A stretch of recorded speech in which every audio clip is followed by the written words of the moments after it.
रमज़ान, माह रमज़ान, इस महीने की बरकतें इस महीने की आमद से पहले ही ज़ोर शोर पर होती हैं।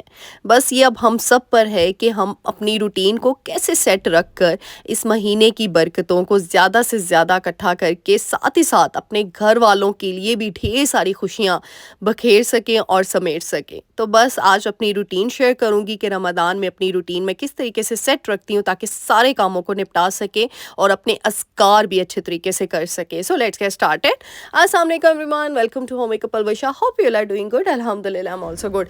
जी हाँ, रमज़ान में हम सबका स्टार्ट भी सुबह सुबह 3 बजे होता है, जहाँ पे हम लोग जो है अपनी सहरी से आगाज़ करते हैं। अच्छा, मैं सहरी का पार्ट 1 बना चुकी हूँ और बेइंतहाशा प्यार उस वीडियो पे आप सबका मुझे रिसीव्ड हुआ है। First of all thank you so much to all of you.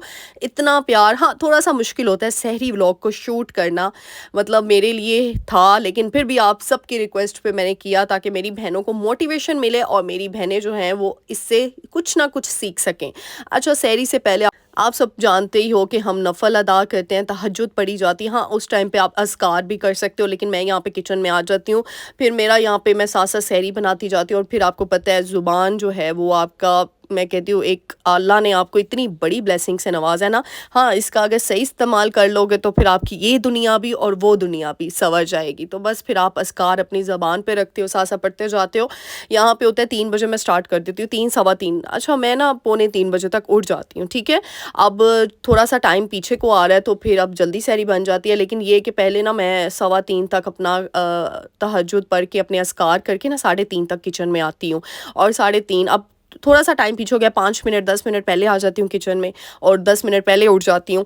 लेकिन इस तरीके से क्या होता है, क्योंकि आपको पता है पहले जो रोज़ा है उसका बंद होने का टाइम अलग था, अब थोड़ा-सा पीछे आना शुरू हो गया और मेरा अल्हम्दुलिल्लाह मेरी स्पीड ज़्यादा है, तो मेरा मैनेज हो जाता है, यानी विदिन 20 मिनट्स मेरी सहरी डन हो जाती है सब घर वालों की, मैं डन कर लेती हूँ।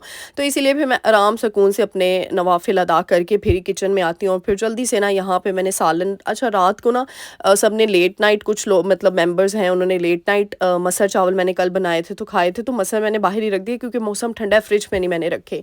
मैंने कहा क्या 3 घंटों के लिए मैं अंदर रखूँ, तो मैंने इसलिए प्रेशर में ही रख दिया। हाँ, बाकी मैंने संभाल के रख दिया, उतना बस निकाल के सालन रख दिया, प्रेशर में ही गर्म करने के लिए रख दिया।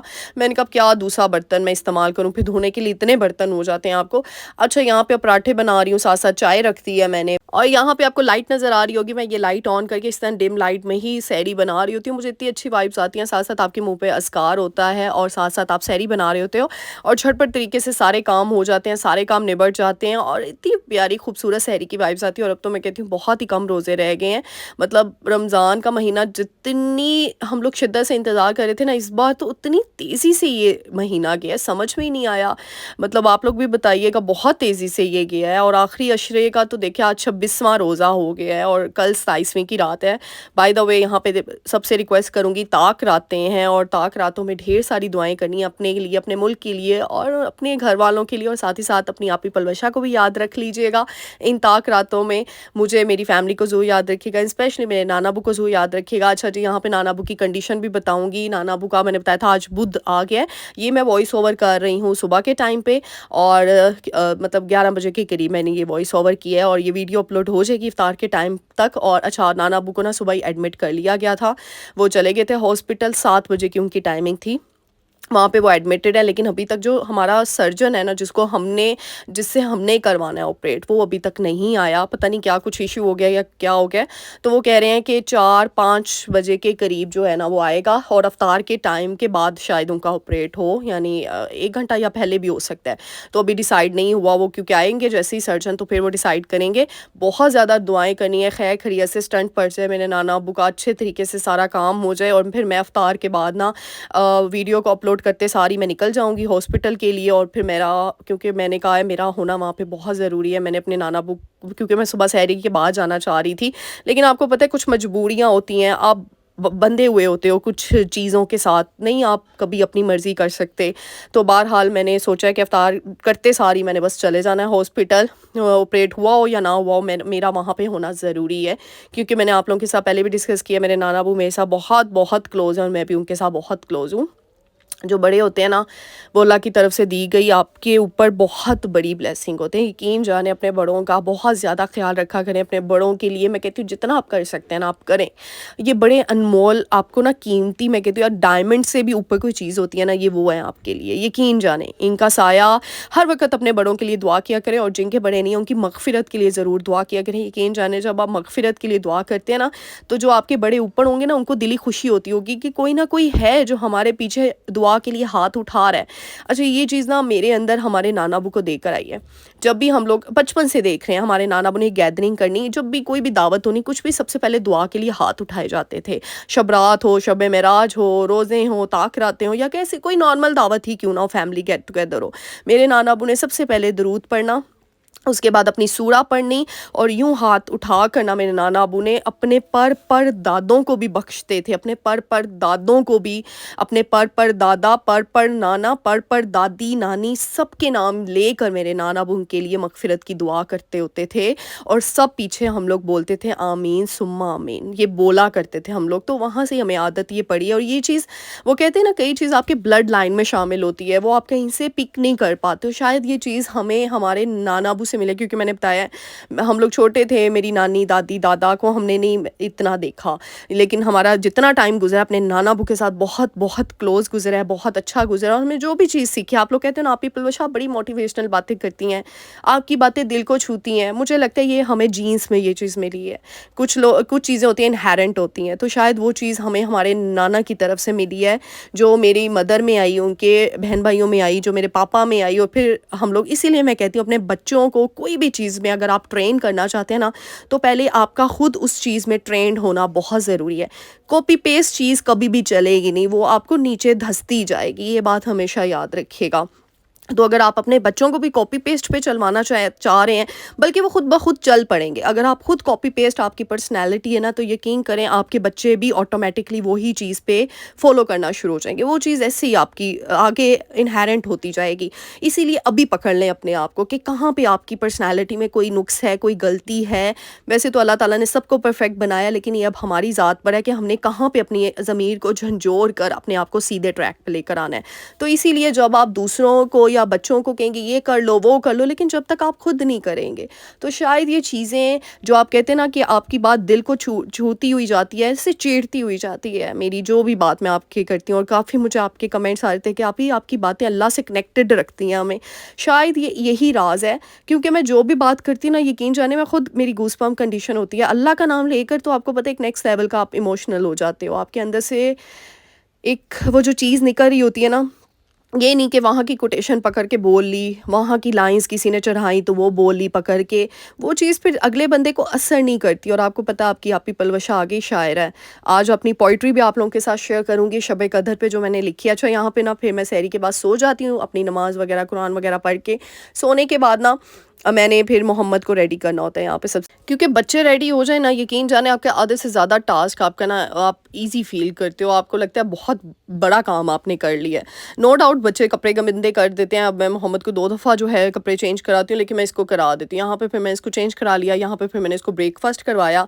ये जनाब अभी उठे ही थे, मूड कोई नहीं था इनका। मैंने फिर इसको ना आजकल लाड़े लगाए होते हैं, भाई हमने जाना है गाड़ी में जाना है, तो फिर बस इसको ना इसी तरीके से बच्चे बहुत तंग करते हो। ये इस स्टेज पे आया हो ना, ये मुझे बहुत आजकल तंग कर रहा है, हर चीज़ के मामले में, खाने पीने के मामले में, और कपड़े चेंज करने के मामले में, और बस ये इस तरीके। और फिर देखिए इस तरीके से आप लोग कहते हैं आप ही पलवशा आपका घर बड़ा नीट एंड क्लीन रहता है, तो ये देखिए जनाब ये ऐसे कबर्ड खोलते हैं, सारे टॉयज़ बाहर आके गिरा देते हैं, इवन दो मैंने कुछ छुपाए हुए हैं।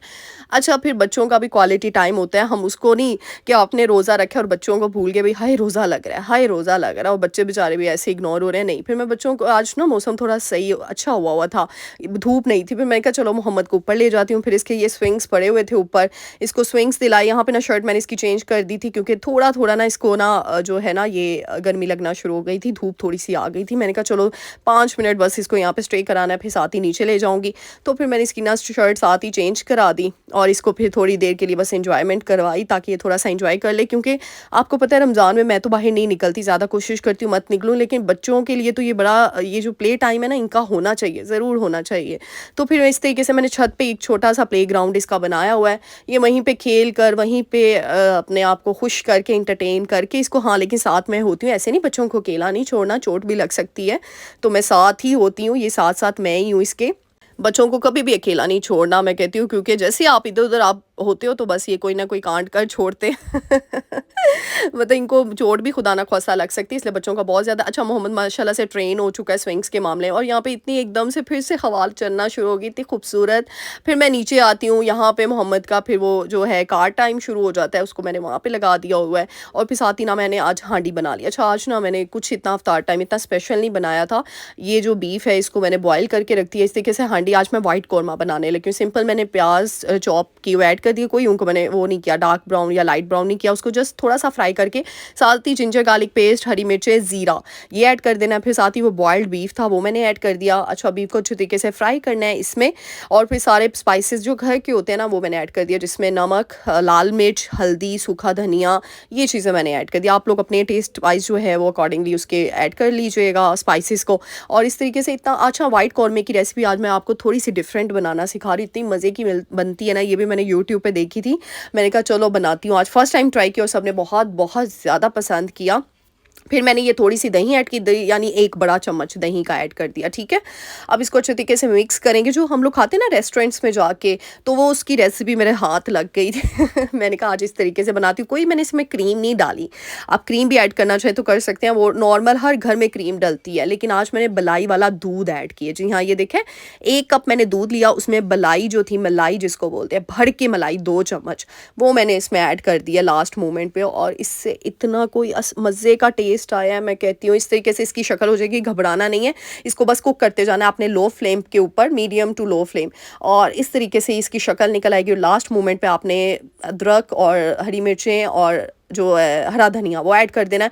इतनी मज़े की इसकी शक्ल आई है, इतने मज़े की इसका टेस्ट होता है। इसको ज़रूर ट्राई कीजिएगा और मुझे ज़रूर फीडबैक दीजिएगा। और हाँ, फीडबैक से याद आया, जल्दी से जाए चैनल को लाइक करें, शेयर करें, कमेंट करें, और सब्सक्राइब का बटन भी क्लिक करके जाना है, क्योंकि आप लोग सब्सक्राइब का बटन क्लिक करना भूल जाते हो।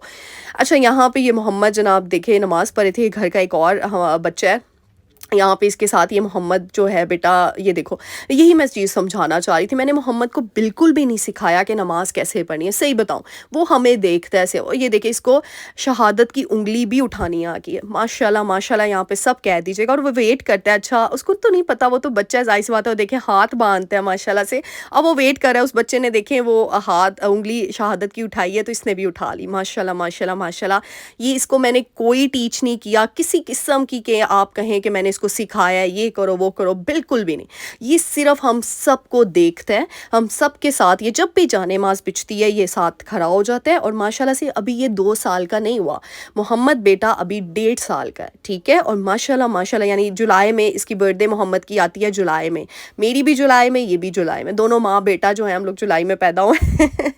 मोहम्मद की डेट ऑफ बर्थ है 7 जुलाई और मेरी डेट ऑफ बर्थ है 29 जुलाई। तो माशाल्लाह से इसको ना अभी 2 साल होने में कुछ ही महीने रह गए, और ये माशाल्लाह माशाल्लाह पूरी इसको नमाज का पता है, और ये सजदे में जाता है। अब इसको पता था, मैंने कैमरा पकड़ लिया, नहीं तो ये बहुत अच्छे तरीके से रुकू में जाता है, और ये बड़ा प्यारा। और यहाँ पे अच्छा, इसको सुला देती हूँ मैं। फिर यहाँ पे ज़ोहर की नमाज़ हो चुकी थी, ज़ोहर की नमाज़ के बाद इसका टाइमिंग होती है सोने की, क्योंकि मुझे अपने बहुत से टास्क करने होते हैं आजकल ना। आज अफ्तारी में इतना कुछ नहीं था, मैंने कहा 4 बजे किचन में जाऊँगी, आज मैं 3 बजे नहीं जाने वाली, तो फिर 3 से 4 आज मैंने अपनी पोइट्री कर ली। और ये देखिए जी, आज मैंने अपनी पोइट्री की है शब कदर से रिलेटेड, और बस आप लोगों को इसमें से एक शेर सुनाती हुई जाऊँगी। साल में 1 ही महीना है, आता है एक बार, कुरान में बतला दिया गया है बार बार। पालोगे तो जीत तुम्हारी, वरना होगी तुम्हारी किस्मत में हार। मिल जाएगा सब कुछ अगर मना लिया खुदा को एक बार। बस ये छोटा सा शेयर था, मैंने कहा आप लोगों के साथ शेयर करूँ। उम्मीद करती हूँ आज की वीडियो पसंद आई होगी। अपनी दुआ में याद रखिएगा, मेरे नाना अबू के लिए स्पेशली दुआ करनी है, इंशाल्लाह फीडबैक देती जाऊँगी अपने नाना अबू से रिलेटेड। और मिलते हैं नेक्स्ट वीडियो में, टिल देन अल्लाह हाफिज़।